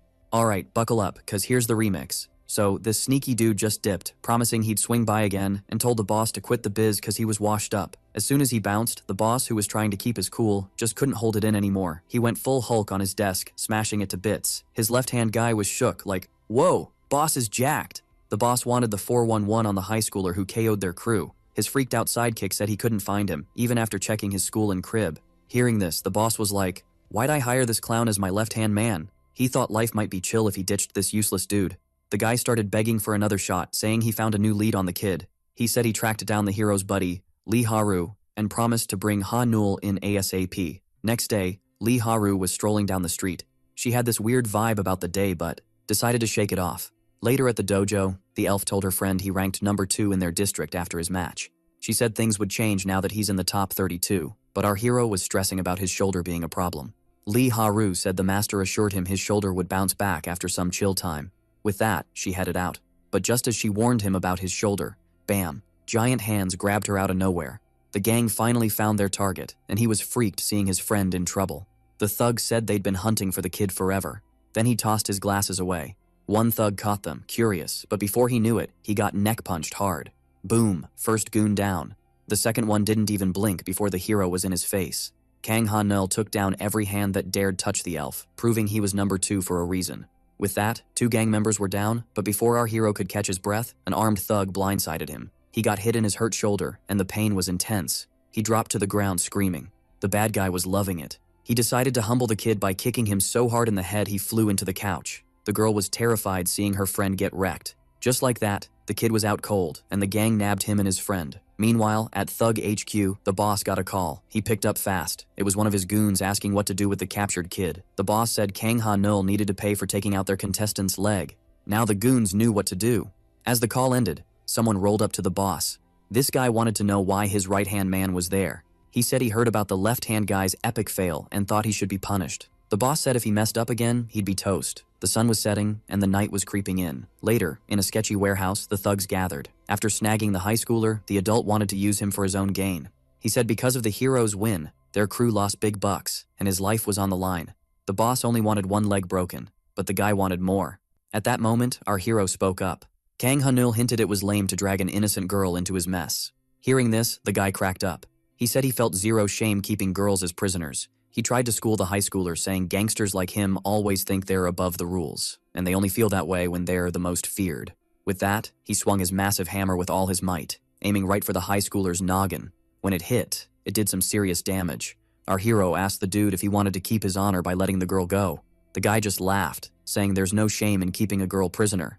After explaining why gangsters feel untouchable because everyone fears them, he swung his hammer again with all his strength. But when someone mentioned 20 billion won, he switched targets real quick. The girl was freaked out. The strike was so strong but missed her friend by a hair. Hearing those words totally stunned him. He turned to the girl, asking how she could possibly give him that much cash. Lee Ha-ru even said they could offer an even bigger amount, and the only way was to pick the protagonist as their champion. This shocked our hero and the gang member big time. The left hand said it was impossible since their real contestant was out. Then a goon said it might work since they didn't officially register Han Chul. The guy even said it might be their only shot to survive this mess. Still, the mafioso refused, saying someone with a busted shoulder had no future in the tournament. Then the goon freaked out, seeing the big boss was calling. Seeing this, he pushed the left arm to decide. The guy panicked, knowing the boy couldn't recover for his next match, only for the elf to promise it was possible. And as his subordinate pushed him more, he couldn't take it and grabbed the giant hammer. In the heat of the moment, he made his final call. For the mafia guy, this choice was life or death, even if he might regret it. Meanwhile, in a hospital, after finishing tests, the man asked the patient how he felt. Checking his results, Kang Yian said he felt like he was at his peak. The glasses guy said he wouldn't need oxygen capsules or stem cells until he hit level 1 champion. The boy said he didn't want them and told the guy to return them to his grandpa. Hearing this, the man said the stem cell took a year to make and they decided to use it wisely. But the martial artist didn't care, wanting to stay all natural. Then he got a call. Kang Yian quickly answered. Learning the girl's address was found, he was stoked and rushed out. He told the man he had to go somewhere ASAP. Before leaving, he asked if the capsule really had bruise treatment. When the man confirmed, Kang Yian snatched it. The man tried to stop him as he ran out, telling him to inform his grandpa he took the treatment. But he failed. Elsewhere that night, at the thug hideout, the boss on the phone was eager for his left arm's report. But he didn't get the news he wanted. Hearing what his left arm said, the boss burst out laughing. He said his subordinate had finally lost it, leading himself to doom by picking the injured boy as their champion. After hanging up, the boss said if the protagonist lost even once, he'd end his life, and his left arm's too. He then trusted his right arm to handle it. This one was excited for it. The next day at school, our hero's friends gathered around him. Tae-sik panicked, seeing how scared people were of the protagonist, especially since he was hurt. The girl urged the protagonist to keep his platter safe until she found a way to reach him before the next match. Ha-neul called out the girl for making him the mafia champ with a busted shoulder, which could totally get them both KO'd. Tae-sik was like, "Yo, stop ignoring me. Hide that injury ASAP or those thugs will make me their puppet again." Then, ding dong, the bell rang. Lee Ha-ru told the main dude to hit the dojo fast while she figured out how to fix his shoulder, leaving him all curious. She promised she had a buddy who could pull off the impossible. Later that day, Kang Yian stood at the right spot. He was sure he was in the right place but was puzzled because the girl was a no-show. He started thinking about what to say when, boom, she showed up. As Seung-na got closer, The martial arts pro started to seriously freak out, so he tried to chill to nail it. Kang Yi-an, scared of being ghosted again, decided to kick off the convo with something cool. He moved quick, seeing the girl almost at the door. The dude dashed towards her. He was set on getting her attention using his master's wisdom, and when she saw him, she stopped in her tracks. Kang Yi-an was speechless. He struggled to talk, and as she was about to bounce, he dropped the bomb that he was super rich. He felt a bit awkward, doubting his tipsy teacher's advice. The girl just walked off, calling him a dummy. Kang Yi-an got ticked off. He told her he was the real fool his counselor said he was. He admitted he was clueless about showing feelings cause he grew up in a loveless home. So he decided to show love with a gift. Kang Yi-an offered Sheng Na a capsule to heal his heart if he got sick again. But just as he was about to hand it over, it got snatched. The thief bolted like lightning. Kang Yi-an chased him desperately, but he couldn't catch up or even see the thief's face. Then the department called him. They wanted to know about the treatment, and before he could explain, he was stunned to learn it was made just for him and was toxic for anyone else. He yelled they should have warned him sooner since he almost gave it to an innocent girl. Meanwhile, at the dojo, where our hero was snoozing, the sneaky thief crept up with a needle. After clearing the air bubbles, he quietly injected the stuff into the boy. The thief was stoked with his sneaky move. Then, someone spotted him. The thief got nabbed by none other than the alpha self. She demanded to know who he was and why he was there, but when she unmasked him, she was shocked to see it was Tae-sik. Then she noticed something wild. The girl was on high alert, seeing a needle and solution on the floor. Lee Haru couldn't believe the mess the loser made. He said it was a necessary evil to heal the hero. Tae-sik revealed the Huing Sung Group's head department was trying to reach anyone close to the chairman's grandson. Back then, they said they needed to stop the treatment before he gifted it. Tae-sik asked about the treatment's deal. They told him it was a super powerful formula, tough to make, healing almost all human cells. But before they could warn him about the downsides, he hung up. So, scared of being thug bait again, he risked it all to get the antidote. The elf said it was pure evil, as the treatment might end the hero's life. Then, this dude starts screaming like a banshee, cause the solution's spreading all over him, leaving his buddy totally freaked out. That night at the hospital, everyone was huddled around the capsule. Inside was our knocked-out, battle-crazy maniac. Kang Yi-an was all over Tae-sik for what he did, but Tae-sik was like, "Chill, I was just trying to help." The man told the young master to stay cool, cause their company could get hit hard by this mess. If the kid bites the dust, an investigation could trace back to them, trashing their rep forever. So, it was super important to get the young dude back on his feet. Lee Ha-ru wanted to know if the oxygen capsule was the real deal. These capsules were used by Looney, the Britannian athlete, to double his recovery speed, and this one was twice as fast as his. The man said they did everything they could to heal the kid, and now it was all about good vibes and prayers. Whatever happened, they'd know by the next day for sure. As the sun came up at the hospital, Tae-sik spent the whole night there, just him and his guilt. Meanwhile, in our hero's room, a nurse came to check on him. She spotted something wild, peeked inside the capsule, and freaked out, calling the doc ASAP. Kang Ha-nul was gone from the capsule. Meanwhile, somewhere else in the city, in a tiny alley with a food stand, thugs were shaking down the owner, but he begged them to back off. The punk said he couldn't do business on their turf without paying up. The guy argued the daily fee they wanted was 4 times what he made in a day. When he wouldn't pay, they decided to teach him a lesson. But just as a thug was about to smack the old man, someone called out. The punks were confused when a small high schooler in pajamas stood in their way. They knew him as a hospital patient, but when one told him to scram unless he had cash for the old man, he charged and snapped the guy's arm in a flash. The punk screamed in pain. Another tried to hit him with a chair, but the high schooler was lightning fast, breaking the other thug's leg. Seeing this, the third one was freaked out but went for it anyway. Just as the metal baton was about to hit our hero's head, he grabbed it, spun like a dancer, and gave them a run for their money. Number 4 rushed in with a knife, but as the high schooler was about to get stabbed, he used his quick reflexes to smash the thug's hand with the metal bar. Now, only one punk was left. He was terrified, seeing his friends defeated in seconds, all screaming in pain. The thug couldn't wrap his head around it as the pajama-wearing madman grinned at him, but just as he started begging for mercy, backup showed up. The punk ran, telling his friends to handle the attacker. They all charged at him, only to be stopped by a whistle. The thugs thought the cops were there and bolted. As the whistle got closer, all the thugs ran off. Then, only one guy appeared. The whistle owner wasn't a cop. Just like that, Tae-sik used a clever trick to scare the thugs away. He told his friend they had to get back to the hospital, where everyone was waiting. Later that day, on a chill hilltop, Tae-sik pointed out how the treatment had changed his friend. Just then, someone came zooming in on a fighter. It was the elf, worried about him. Kang Ha-nul said he woke up in a weird place and thought it was smart to escape right away. Right then, he got a surprise when the girl grabbed his shoulder. Lee Ha-ru wanted to check if he was hurting, but just as the dude tried to say he was all good, his legs decided to take a nap. Kang Ha-nul was struggling to stay upright. Seeing this, his buddy asked if he was really okay, so our hero thought about how he was running on empty. At that moment, Lee Ha-ru realized the doc was spot on about her friend who wanted to throw down the next day, and just like that, our heroes were in a real jam. Later that night near a motel, when asked if he found someone to beat Kang Ha-nul, the guy said he locked in the region's top dog, and seeing how their fighter had been leveling up this whole time, it was clear he was now a total beast mode. Back at the hospital, Ha-nul finally got a regular room. Lee Ha-ru told the doc he was right about Ha-nul losing steam, so he spilled that he'd only get better based on their tests. Tae-sik got worried and asked if his friend's life was at risk. So, the doc explained how the body has a mental block to protect itself during tough times. The treatment turned off this block for our hero, giving him super strength and healing, but it zapped his stamina, and when the doc said some body functions might shut down, the teens were all ears. So he broke it down for them, literally. Tae-sik begged the doc for a way to help Kang Ha-nul bounce back, so the doc revealed they expected these side effects and whipped up an antidote. And as long as the main dude takes it, he'd live longer, but lose his super strength. Kang Ha-nul, curious if he had to take them daily, was told to rely on these pills until a cure pops up. The doc stressed it was crucial for the boy to take his pills every day.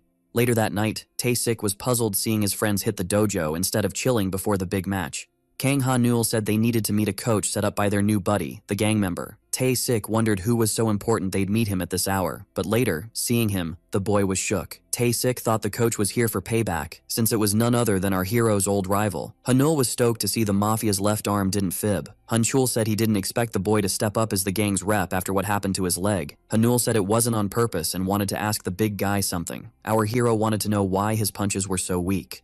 This question caught Han-chul off guard. The main dude explained that even with all his strength, his punches did nothing, feeling like an egg against a boulder. But as the redhead said, the hero's metaphor was spot on, feeling like a flying egg hitting a rock. He asked him to explain more. Han-chul said it was all about footwork. He explained that something thrown in the air can't use all its power. It's like two punching machines, one stuck to the ground and the other on wheels. The one stuck would stay put even after going full power, while the one on wheels would roll back from the hit. During their fight, all the hero's punches were airborne, while he could have used a kick that might have left him open. The young dude was shocked his master didn't tell him this crucial info, so the elf said it wouldn't have helped, as she thought he lacked skills.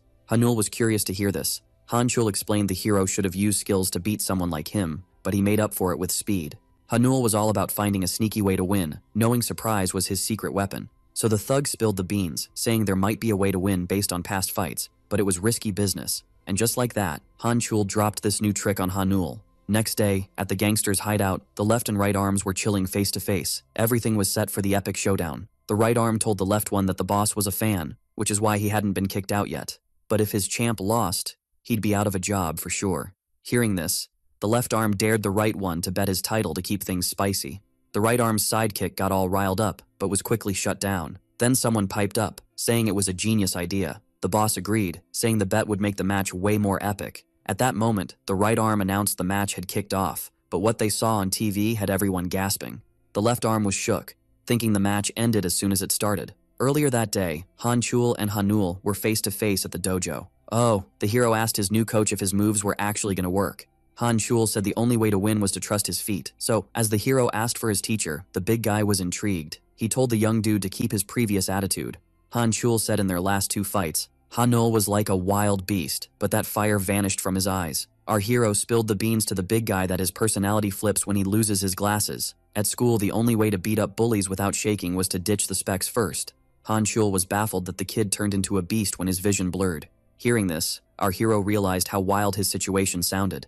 Ha-nul said he needed to apologize to someone, but to do that, he had to gain the upper hand for her. He then got back on track and asked the big guy if his moves would work, given their limited training. So, Han-chul said they'd find out when the match began. Meanwhile, at the gangsters club, the left and right arm were ready for the match, and the right arm reminded the left one he was alive thanks to the boss's mercy. But if his champ failed, he'd be toast. Hearing this, the left arm dared the right one to bet his title on the match. The right arm quickly calmed his sidekick. Then someone thought the idea was pretty cool. The boss said the bet would make the match more thrilling. At that moment, our hero's fight began. What the gangsters saw on screen left them all stunned.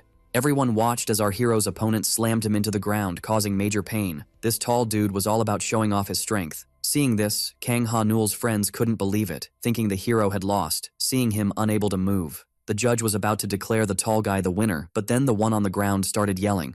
Ha-nul managed to get back up, gasping for air. After thanking the sponge, he realized his opponent was out for blood. The young man was shocked as the beast charged again. The tall guy tried to land a knockout punch, but our hero dodged and created some space. Hanul barely had time to breathe before getting kicked in the chest. Our hero was sent flying to the ground. He struggled to get back up as his opponent enjoyed the show. The protagonist was barely standing and almost out of breath. His hands were shaking. Actually, his whole body was trembling. This epic fail got caught on camera. No cap. Tae-sik thought the main dude was KO'd since he wasn't even trying to defend himself. Lee Ha-ru was all, if he doesn't block, he's toast. Tae-sik then looked at the big dude who supposedly helped him train. Han Chul said something felt sus, like Kang Han-nul was up against a beast. Then they all noticed something wild. They got spooked by a bunch of thugs popping up out of nowhere. Han Chul said things would get messy if Han-nul couldn't snag the win.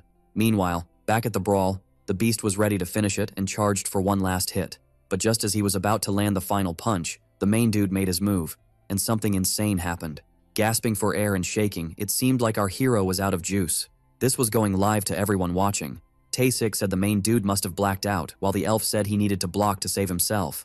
Then the trio saw something crazy as a gang of thugs spawned right next to them. Han Chul said their win totally hinged on this fight. Meanwhile, at the Thug HQ, the boss was watching the fight with her right and left hand peeps. One goon said Hanul stopped defending, meaning the fight was already decided. The right-hand dude grinned and gave the nod. His guy rushed to grab the left one. The dude then asked the boss if he could handle the flop and his champ personally. But the boss stayed quiet.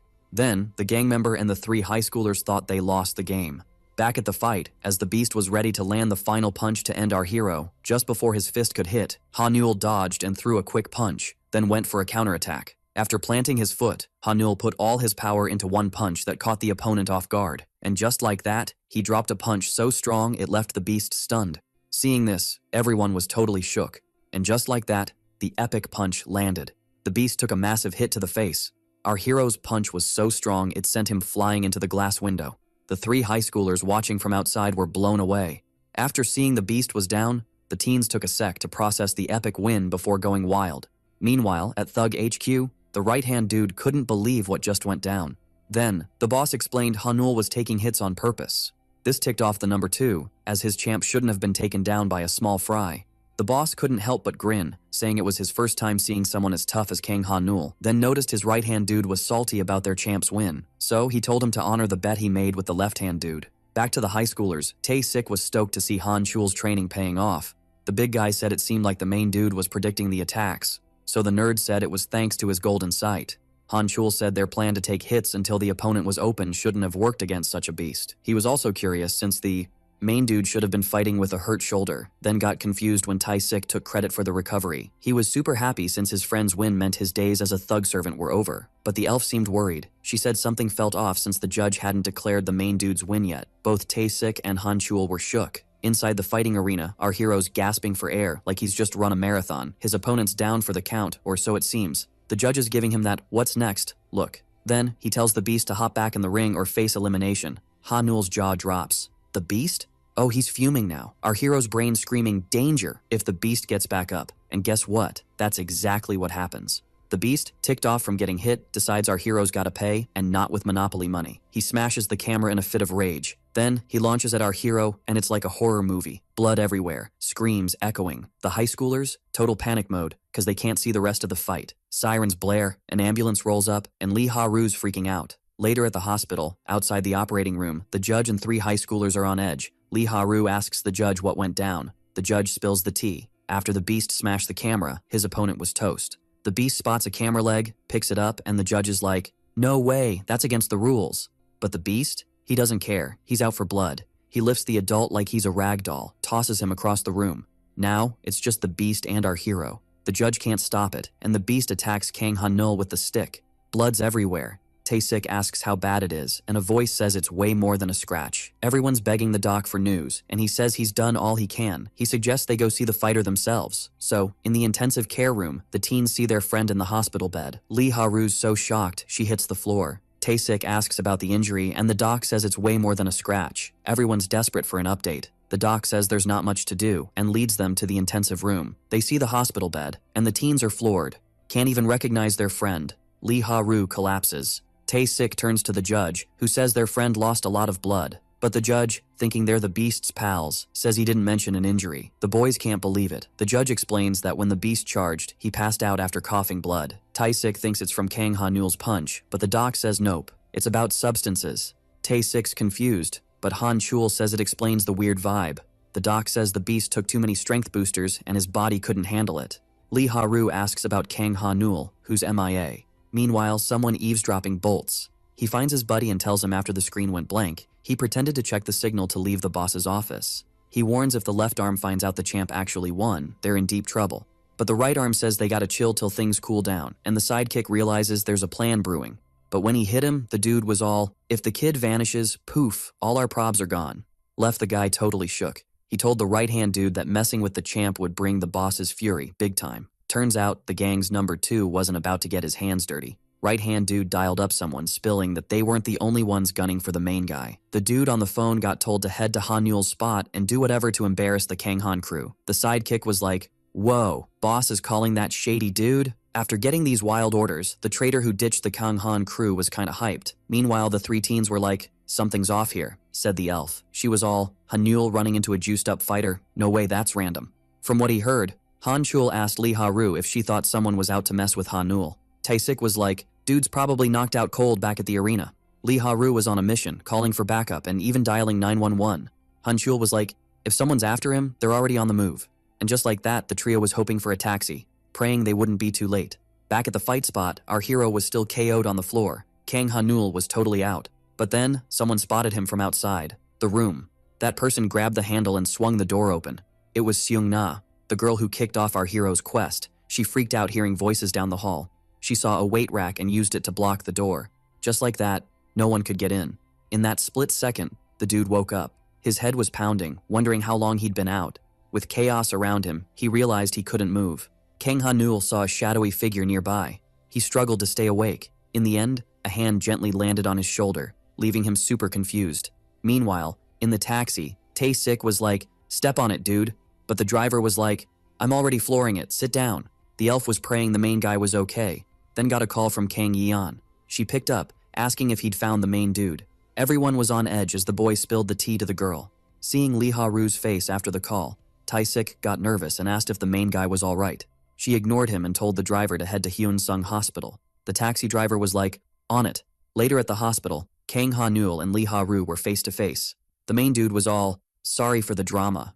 The elf was like, no biggie, did anyone mess with you? He told her about the bullies and how he was frozen, then woke up to a gentle hand on his shoulder. Kang Ha-neul was shocked the medics got there in time. Soon after, our hero was at the hospital, still unsure if someone really tried to get him. Lee Ha-ru said he should chill at the hospital to stay safe, adding the doc said he'd need time to bounce back. She was like, where's Tae-sik? For some reason, when Tae-sik heard Ha-neul was okay, he bailed and hadn't come back. Ha-neul told the elf she could leave, not wanting to bug her. But Lee Ha-ru was like, no way, I worry too much about you. And just like that, the sun dipped below the horizon. A bit later, in a sketchy street, Tae-sik was stoked to see Seung-na had read his message. The young dude was the one who tipped off the girl about where the main guy was and what kind of mess he was in. So he dashed off to meet her, all pumped up thinking his big confession was going to be a win tonight, only to see something that made him shake like a leaf. Tae-sik couldn't believe his eyes. He bolted into a tiny alley, hiding and panting like he'd just run a marathon. Fear totally took over his brain as a terrifying threat crept closer. Even after the monster passed by without spotting him, the dude was still sweating buckets and shaking like a leaf. He couldn't wrap his head around seeing this particular person, who was none other than Kang Dae-chun. With that, the guy started freaking out because the predator was clearly after the girl, so he scrambled to call Seung-na to warn her. He even started praying she'd pick up, but no luck. Seeing this, he decided to warn the hero instead. Tae-sik was practically begging for this one to answer his phone. Meanwhile, back at the hospital, as the hero's phone buzzed, he couldn't pick it up, being stuck in the oxygen capsule. Seeing nothing was working, Tae-sik sprinted through the night. He was freaking out that no one was picking up his calls.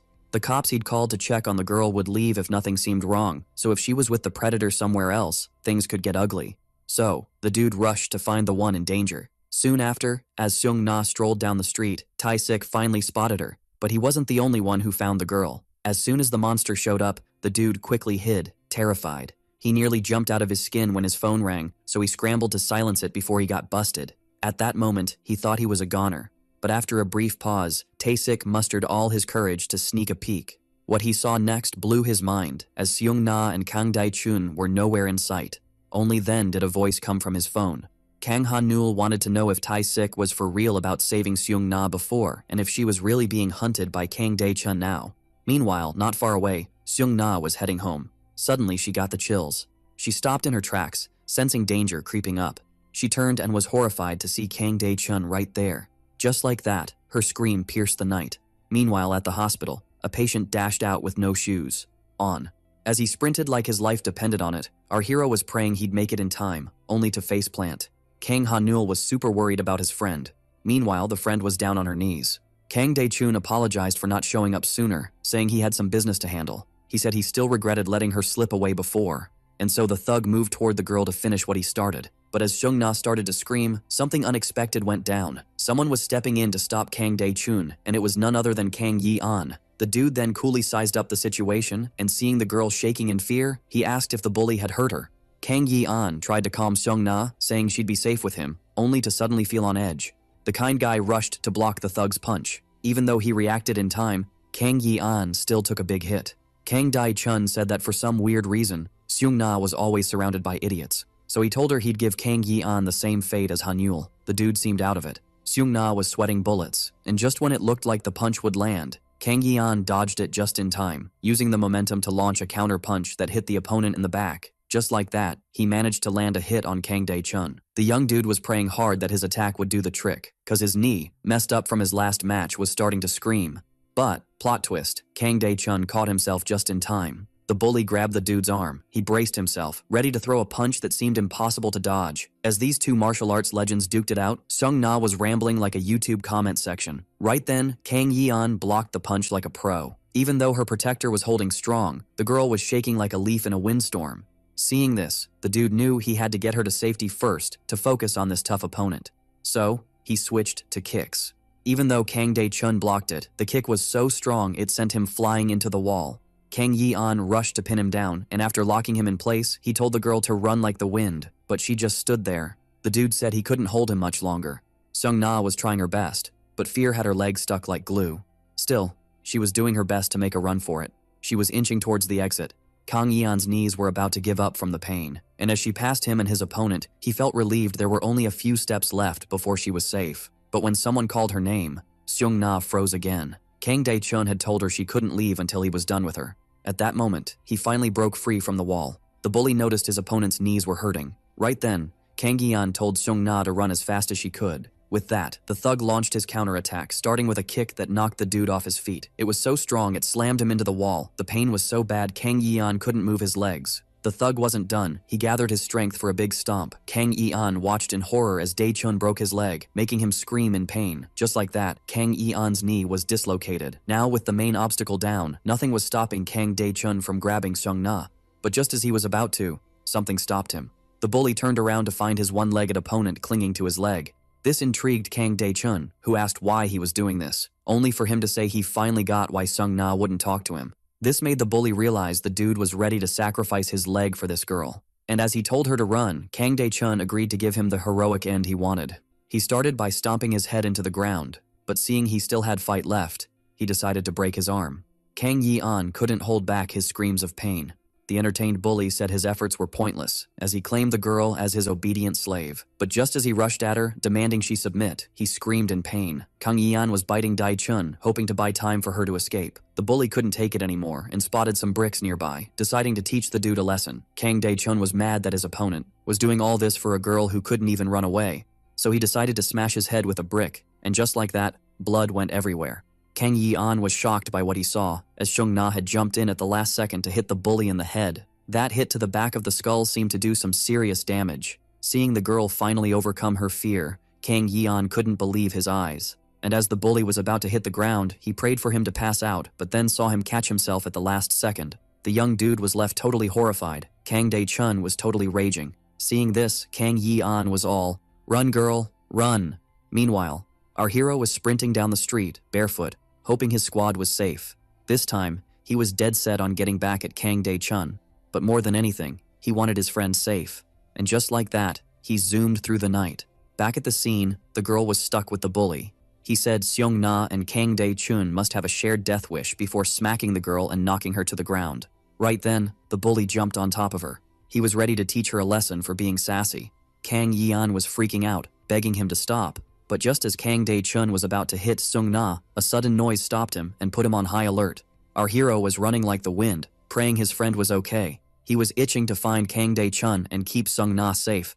Just like that, he dashed through the night. Kang Dae-chun had already taken down his two foes. He said they must want to go down together before slapping the girl hard, making her fall on her back. And just like that, he got on top of her, leaving screams echoing in the night.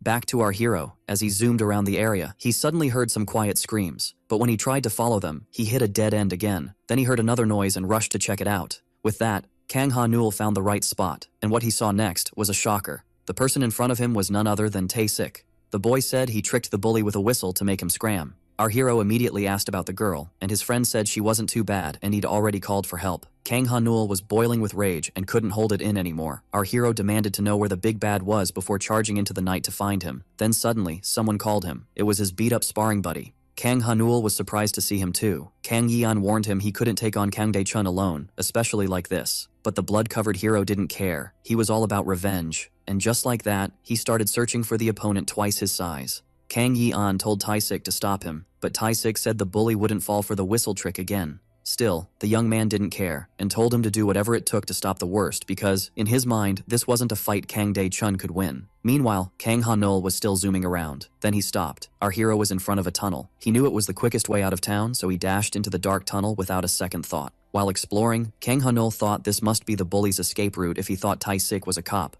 But just as he thought the bully was gone, he heard a noise at the tunnel's end. Ha-neul realized it was a walkie-talkie, so he rushed over, only to see a shadow at the tunnel's end. The young man charged ahead to finally face his enemy, but as he charged and grabbed the guy's shoulder, our hero was shocked again because he had the wrong guy, so he quickly said sorry for the mix-up. The stranger bolted away. Ha-neul was fuming, thinking his target slipped away. Then he felt a chill down his spine as his old nemesis was suddenly behind him.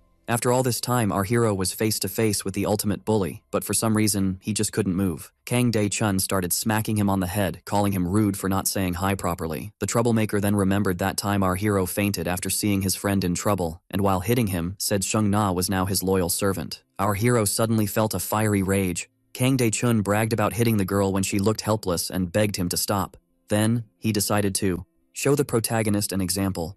But just then, in the heat of the moment, someone stopped his hand. Kang Ha-neul was ready to fight back, saying he'd do to the thug everything he did to his friend.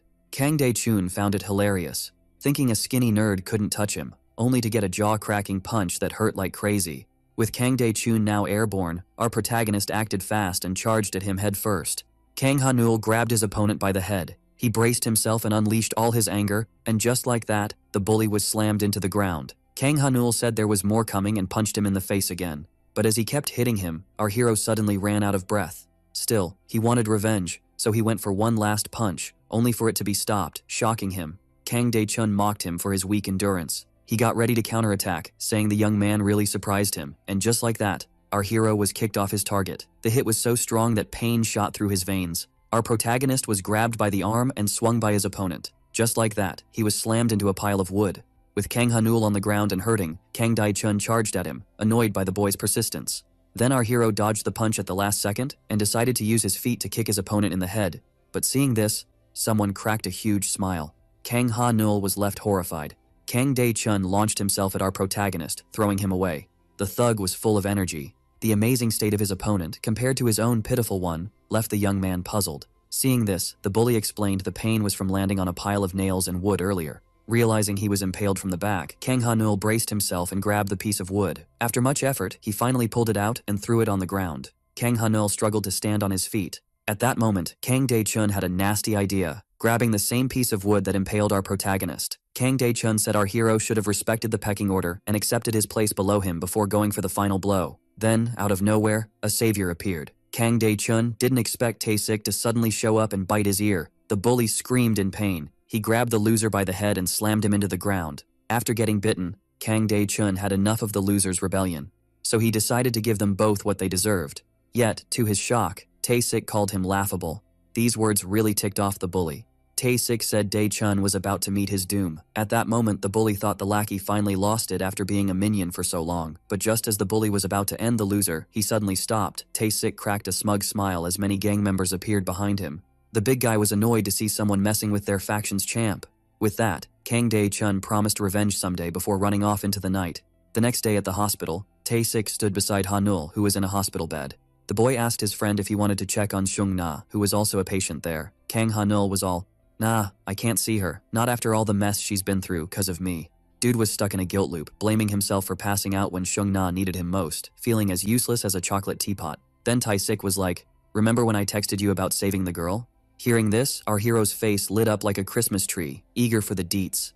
Tae-sik flashed back to his unlucky days when bullies made him film stuff for blackmail. That night, after our hero KO'd, they kept pounding on the girl. But that wasn't enough. They made him film it for more blackmail ammo. Just then, the cops rolled up, saving Seung-na's hide. Tae-sik spilled the beans, admitting he was the one who called the cops. He apologized big time for keeping it hush-hush, fearing the bullies would turn him into a ghost. In a panic, he confessed he called the cops anonymously. No names, no descriptions. Seeing our hero about to flip, Tae-sik was like, "Chill, I did all I could." But then, our hero, tears and all, thanked him from the bottom of his heart. Kang Han-nul was super grateful to Tae-sik, but Tae-sik brushed it off, saying he was off to see Kang Yeon. He dropped the bomb that our hero's sparring buddy got wrecked by Kang Dae-chun and had to bail on the tournament. Tae-sik grumbled that his new rival was into Seung-na, hence the visit. Our hero was puzzled by the competition talk, but Tae-sik shrugged it off, saying only work buddies would visit. So, as he went to check on him, Kang Ha-nul tagged along. A bit later, outside Yeon's room, the nurse told Tae-sik the patient was cool with visitors, but needed names and digits. Our hero went in first, while Tae-sik joked they were probably the first friends to visit. The nurse corrected him, saying someone spent the whole night in the room. As soon as he opened the door, Kang Ha-nul was shook, finding himself face-to-face with his old buddy, now staring at the blank-faced Seung-na. Our hero couldn't handle the heat and bolted out of the room, slamming the door behind him. Tae-sik was all, "What's up with that?" But seeing him fuming, he knew who was in Kang Yeon's room. Just like that, a wall was up between the old pals. Kang Ha-nul was boiling, thinking he had no right to talk or say sorry to the girl. Then someone showed up on their floor. Seeing a crying dude in the hallway, the girl was curious. Lee Ha-ru was stunned to see our hero like this, tears streaming down his face. Our frustrated hero knew there was only one move left. Kang Ha-nul vowed to come back, swearing on his soul to take down whoever hurt Seung-na in public. But the girl stayed silent. Kang Ha-nul said only then could he return and apologize to Seung-na. Tae-sik begged him to drop the revenge plan, calling it a death wish. He said Seung-na would totally be against it. But surprise, a voice from the room disagreed. Seung-na told Ha-nul to go get his revenge on Kang Dae-chun. Her words rocked our hero's world as she said only then would she forgive him. Hearing this, Tae-sik and the elf were floored. But our battle-loving maniac just grinned like a shark, and off he zoomed through the hospital halls, promising not to let her down. Boom. Silence took over the room like it was the boss or something. Kang Yeon was out, leaving the girl to breathe easy. Seung-na got curious when Tae-sik rolled in. He wanted to know why she dropped those words on the main dude, but she just hit him with the silent treatment. Then, someone from the back was all, "Yo, Seung-na's got visitors." Lee Ha-ru was like, "I cracked your code, girl." But Seung-na stayed zipped. Tae-sik was all confused, asking for the 411. The elf spilled that Kang Ha-nul was a friendless disaster magnet. And when she mentioned he had 0 messenger apps, Tae-sik was like, "Whoa, that's Seuss, since Ha-nul's a lone wolf with barely any pals." Lee Ha-ru was sure Seung-na had a reason for her words, knowing sweet talk wouldn't cut it for our hero. Seung-na dropped the bomb that Kang Ha-nul used to say one thing daily. He called himself his mom's murderer. The boy was totally freaked out by this. Seung-na explained Ha-nul felt awful for not saving his only friend, his mom. Lee Ha-ru guessed the girl wanted to lift the boy's guilt by keeping him away from the Saint League bullies, max safety mode. Then, they all felt like clowns. Kang Yeon, fresh from Dreamland, said they messed up big time leaving the battle-crazy dude unsupervised. Lee Ha-ru and Tae-sik were shook. The boy reminded them the doc said the main guy needed bed rest, while the girl was like, "We gotta get him his stem cell detox meds ASAP." And Tae-sik was worried he'd get hurt if he fought. But as the elf dashed to his room, Kang Yeon said Ha-nul wouldn't be there. He was probably out hunting for Kang Dae-chun. Tae-sik was like, no way he can find his enemy. But the fighter in bed said there was one spot for Dae-chun intel, and they needed to jet there pronto.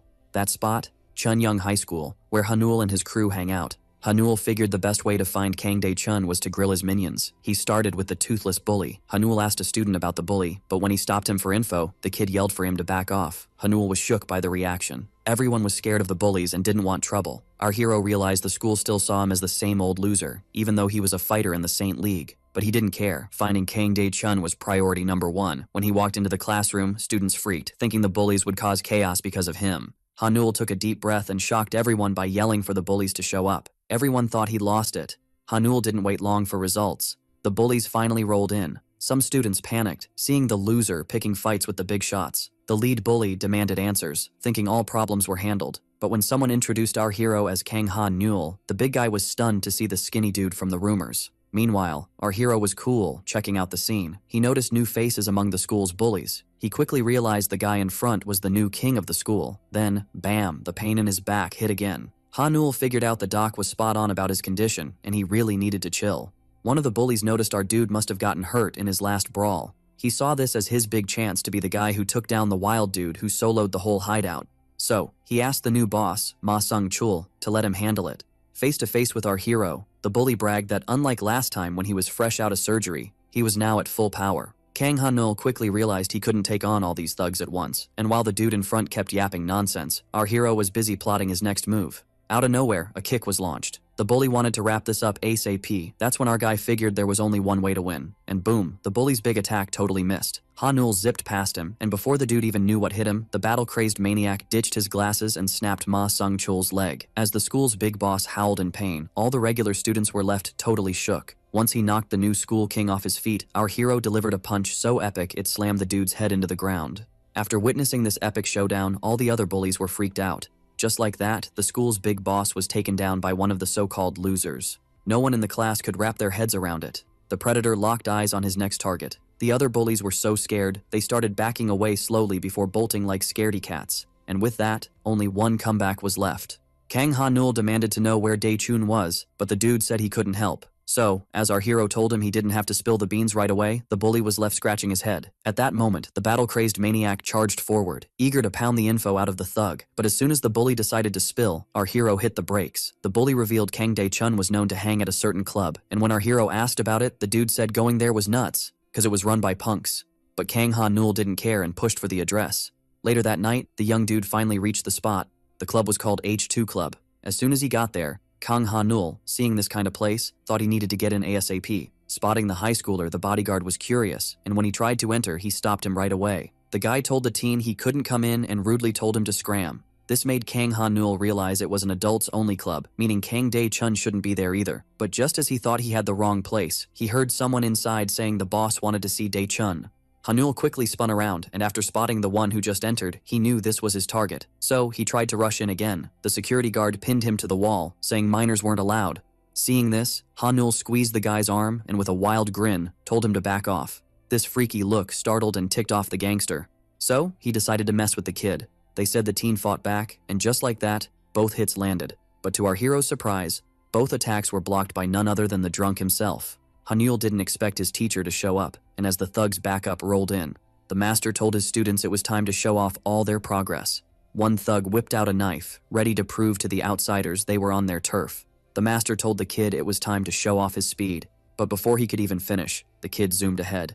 Then bam! He nailed one thug with a flying kick to the gut.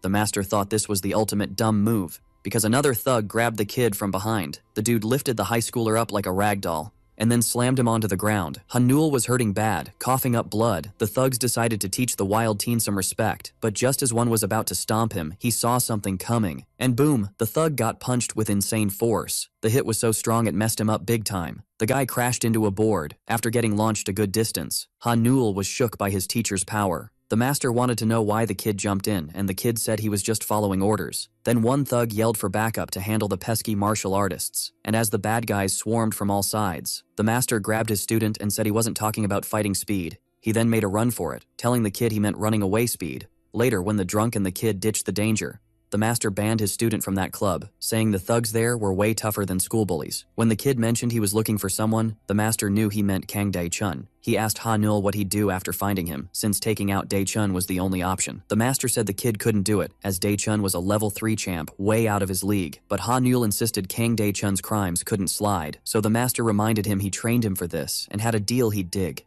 But then the kid collapsed right there. The master said he'd need to survive to hear it.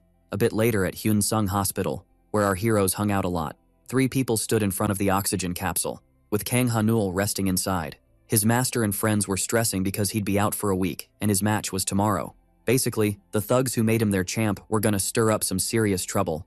Our video ends here. If you liked it, leave your like. See you next time. Bye-bye.